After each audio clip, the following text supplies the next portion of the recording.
muma mago CAS kata jolup jotenda migepe jolup jotend migepe nyakwara Ramogi jwang chamo muma odiochieng' ma kawuono kar jot mara jatenda piny Kenya mano mantiere buore Nairobi kar kae ka mano bende dhi bedo achiel kuom nyasi ma bende yuore kod jotelo madito mantiere sirkal no mara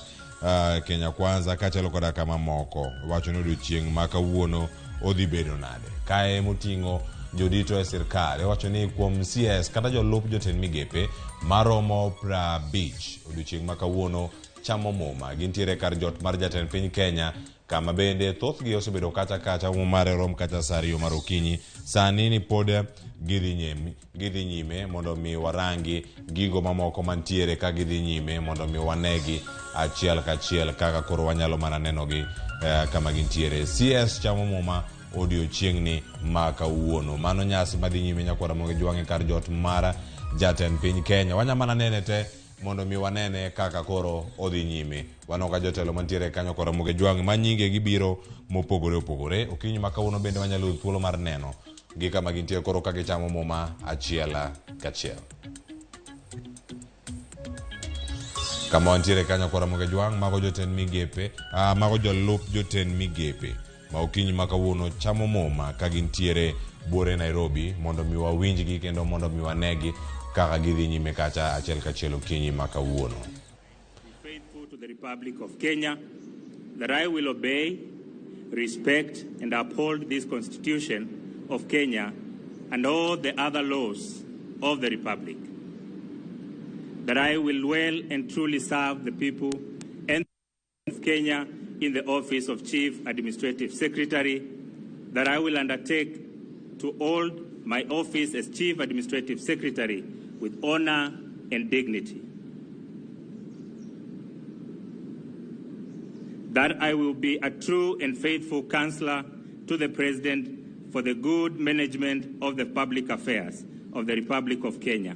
That I will not diverge directly or indirectly such matters that shall come to my knowledge in the discharge of my duties and committed to my secrecy, except as may be required for the due discharge of my duties as Chief Administrative Secretary, and that I will perform the functions of my office conscientiously and to the best of my ability. So help me God.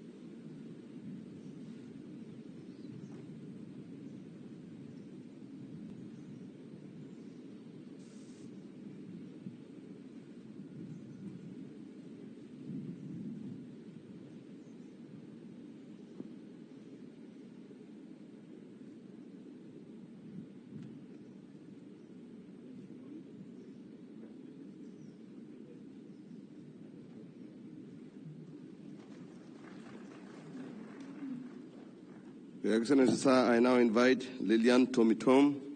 CS, Minister of Investment, Trade and Industry.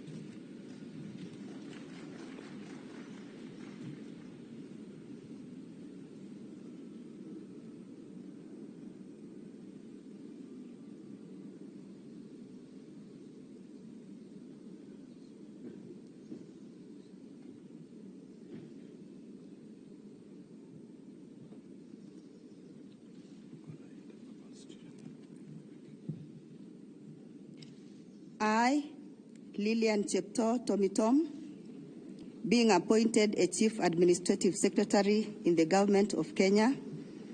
do swear that I will at all times be faithful to the Republic of Kenya, that I will obey, respect and uphold this Constitution of Kenya and all other laws of the Republic, that I will well and truly serve the people and the Republic of Kenya in the office of Chief Administrative Secretary,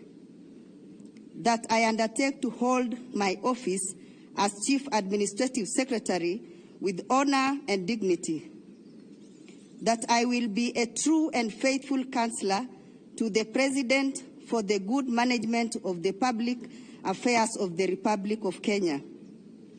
that I will not divulge directly or indirectly such matters as shall come to my knowledge in the discharge of my duties, and committed to my secrecy except as may be required for the due discharge of my duties as Chief Administrative Secretary, and that I will perform the functions of my office conscientiously and to the best of my ability. So help me God.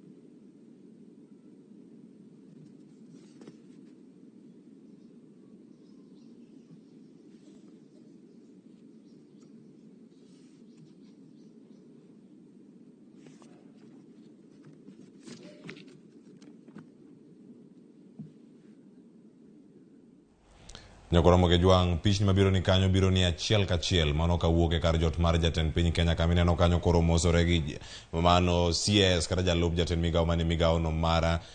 ohala mane kama gintiere kar kanyo ka koro gichamo modiochieng' ma kawuono gin achiel kuom jotelo go bende mantiere kar kanyo. List pod bor pod gintiere kar kae ka koro nyaka sani gibiro gi jotelo ma opogore odiochieng' ma kawuono ponono ka wayudo gi anwadhi nyime kod weche mamoko bende mapod nitiere ka wantiere kanyo kara chamo muma odiochieng' ni ma kawuono karango gi kanyo jotelo buora bende pod nitiere kar kanyo pod gidhi mana nyime mano chamo muma ka gintiere kacha kar gi 50 iwacho ni mago bende mawuok e gwenge ma kaluowa duto pod gintiere kar kanyo odiochieng' ma kawuono bende ka waneno gi gidhi nyime mana chamo to